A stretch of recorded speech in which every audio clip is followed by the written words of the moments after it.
learn some new form of vocation, and then someone says learn to code, and so then other people, when they're losing their job or when something's happening, people would write learn to code because it's a meme. Well, right? not even necessarily. I would just characterize learn to code as a meme that represents the elitism of modern journalists and how they target certain communities with disdain. Okay. So to make that point, there are people who have been suspended for tweeting something like, "I'm not too happy with how BuzzFeed reported the story. #learn to code." Right, making representation of these people are snooty elites who live in ivory towers. Why would we expect to see, even still today, I'm still getting messages from people with screenshots saying I've been suspended for using a hashtag. And the editor-in-chief of the Daily Caller, he quote tweeted a video from the Daily Show with #learn to code, and he got a suspension for it.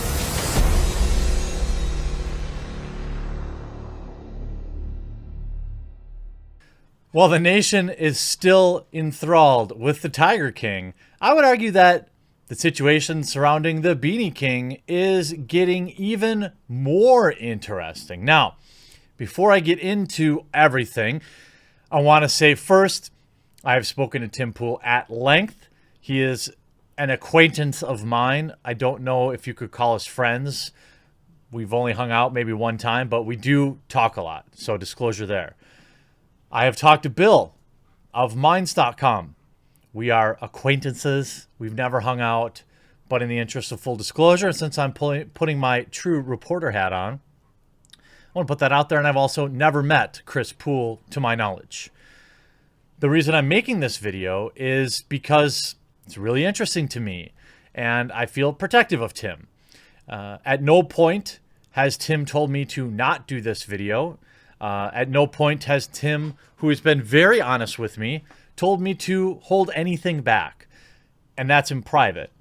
So I think that speaks a lot to Tim Pool's character and the veracity of his statements. Some of the things he's told me about his relationship with his brother that has led to this whole debacle are very disappointing.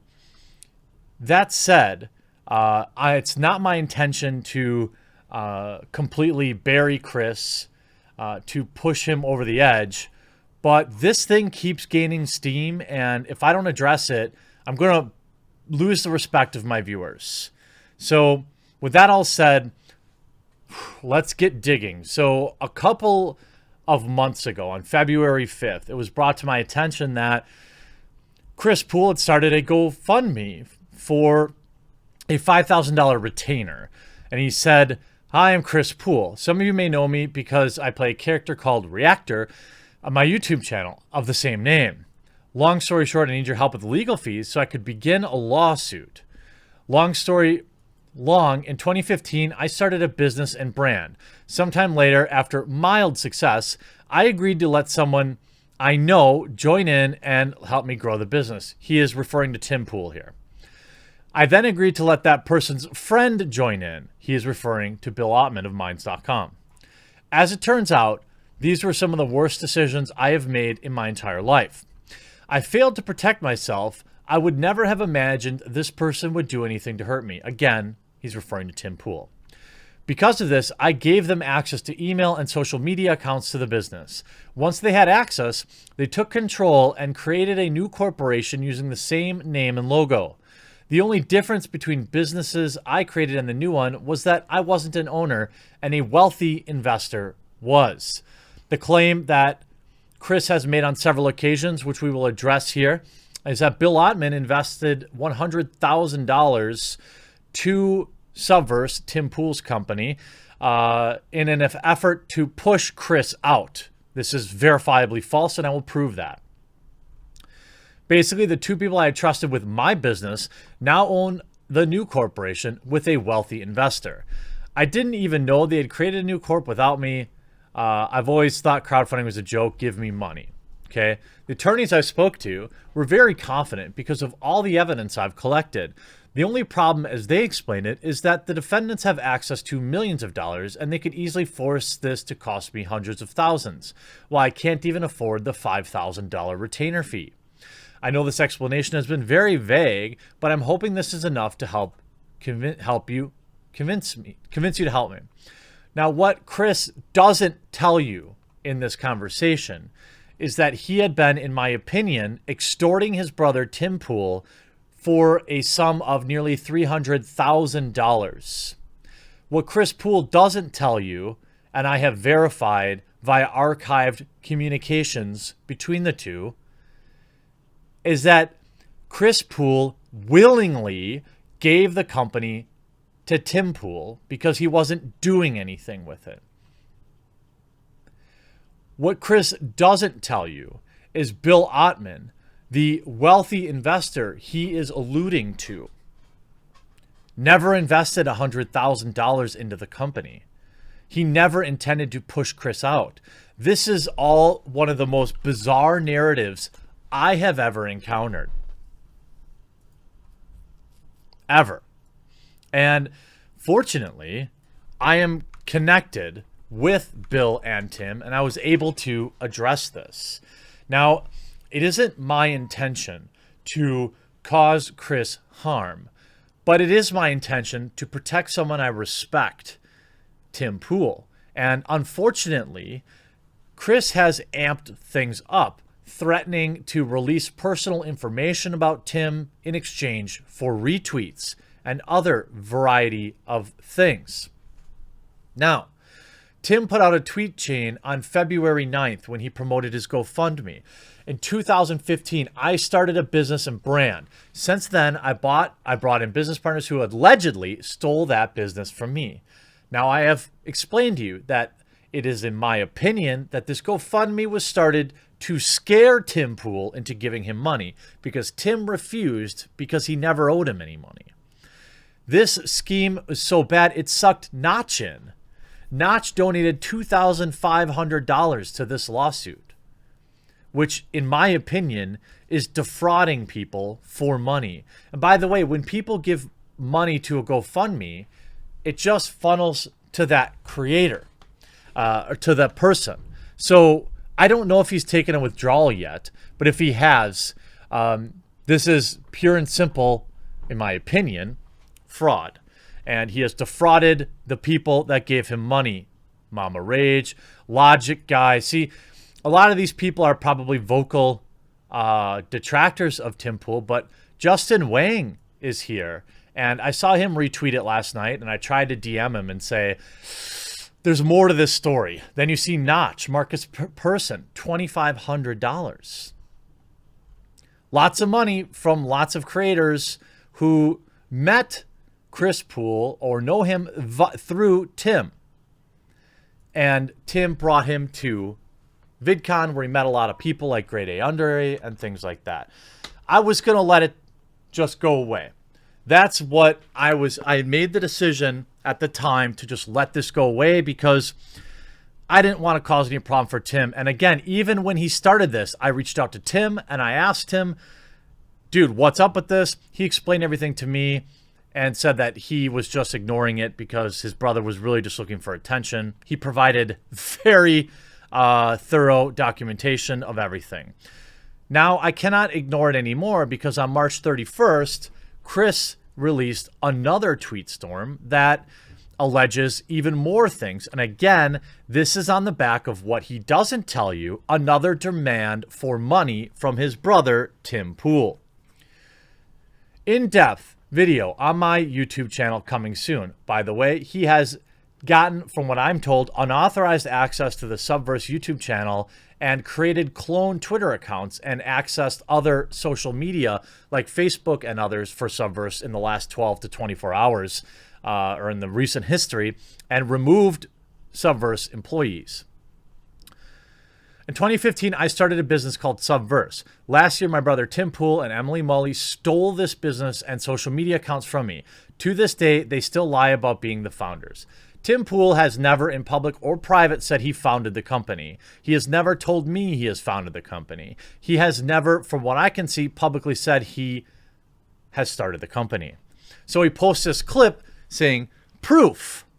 And the proof is, again, something Tim has never denied. The website that we have, subverse.net, it's active. It's been active for years. But I shifted to producing YouTube videos because, you know, admittedly, launching a website is something I'm not as an... I don't necessarily have the expertise. But Right. We have been running the site for years. Our oldest article goes back 4 years, to which my brother, Chris, you know him as Reactor on YouTube if you follow Reactor. We've got articles going back. We used to generate a couple 100,000 unique impressions per month before I actually came in, because my brother launched this by himself. We launched Subverse, the YouTube channel, a while ago. We used to have a bunch of other videos that we actually have privated because they, we changed Nothing the brand, weird here. Streamlined the website that we. So again, they even went so far as to lying to investors about being founders when they raised $1.2 million from the crowdfund investment. Now, this is, first of all, a board of directors is not a founder. This is a clear distinction. It's very different. Second of all, it is my opinion that, and it is supported by evidence, that Chris Poole never cared about this business until Tim raised $1.2 million in crowdfunding. Okay? The timing is perfect for that. He goes on to say, Tim had no problem admitting, I'm the sole founder, Subverse, until Bill Ottman of Minds.com offered him $100,000 to replace me on June 5th, 2019. Tim, Emily, and Bill locked me out of the YouTube channel, Twitter account, and then reincorporated it without me in Connecticut. See, that would be a pretty spicy charge, except it's, from what the evidence I can see, it's complete and utter bull. Want to see, and I've asked Bill if I can share our conversation. He has agreed. Here's the conversation I had with him this morning. Bill, I have an important question. There are claims that you invested $100,000 into Subverse and, quote, pushed Chris Poole out. He is a GoFundMe right now, raising funds to, quote, take it back. It is my understanding that Chris willingly gave up the domain, and I have the evidence to back that up. Can you clarify? Bill responds, it is 100% false that I invested or offered anything to push Chris out. There is zero evidence to back that up. It was also my understanding that he signed it over and didn't want to be involved. And to be extra clear with you, I have seen that communication. It exists in archive form, and he absolutely did. There is no question about it. If this were to go to court, he would lose fantastically. Now, other interesting dates on the timeline is Chris wanted out. He was spending his time playing, of all things, World of Warcraft Classic, not really interested in working on anything. As you can see, really his YouTube channel is dead, too. He hasn't uploaded a single video in 8 months and was spotty even before that. He quit. Tim and crew tried to get him to stay, and I have seen evidence to this matter as well. Tim also offered him whatever money he wanted for anything, and I have seen that conversation as well. He didn't take it. On 6/20/2019, after he quit, they did the massive fundraiser to raise $1.2 million. He said nothing for 7 months. Then he demanded $333,000 from Tim Poole. They handled that the legal way. I'm not going to go into that. He didn't get anything. Now he's threatening to smear Subverse and Minds.com, and he has now come back to ask for a much smaller amount of money. Then he starts posting everything on social media. The GoFundMe is lies, and he has defrauded people for cash. In fact, and I would agree with this take, no lawyer on the planet would have ever advised him to do this GoFundMe, full of slander. It is very clear who he is speaking to. So the charge that Bill replaced him, invested cash in exchange, debunked. The fact that, as by the way, he goes on to say even more interestingly, that 2,000 retweets, and I'll post the Facebook message of Tim saying who he voted for in 2016. Now, you might argue this is a meme, but when you take it into the context of everything else, it isn't. And funny fact, Tim Poole didn't vote in 2016. That's a fact. So again, just establishing a history of of lying. He has also accused Tim of leaving him homeless by saying, despite making $150,000 a month from YouTube, by the way, congrats if that's true, Tim still decided money was more important than blood and left me broke and homeless. Then he threatened to kick me out of his house and leave me stranded on the East Coast if I went public about this. That is verifiably false based on the information I've seen. And if you take into the account the verifiable lies that he's also spread, I think you can understand that Chris is a deeply disturbed individual. I don't want Chris, if you're watching this, and I'm sure you are, please stop this. You're going to end up getting locked up for it. What you're doing, if you were doing this to anybody else other than a family member, you would have been locked up by now. There is not a single shred of evidence that you didn't willingly give up the company, which I have seen. There is no evidence you are owed any money. And the fact that you are trying to extort your own brother is disgusting. Rest assured, as a viewer of mine, know that when I tell you, it is extraordinarily rare when I say, trust me, TM, but there are very different or more complex reasons on why Chris was kicked out of Tim's house. I know them. I'm not going to spread that around. I don't think I need to. I don't think it's important to this case.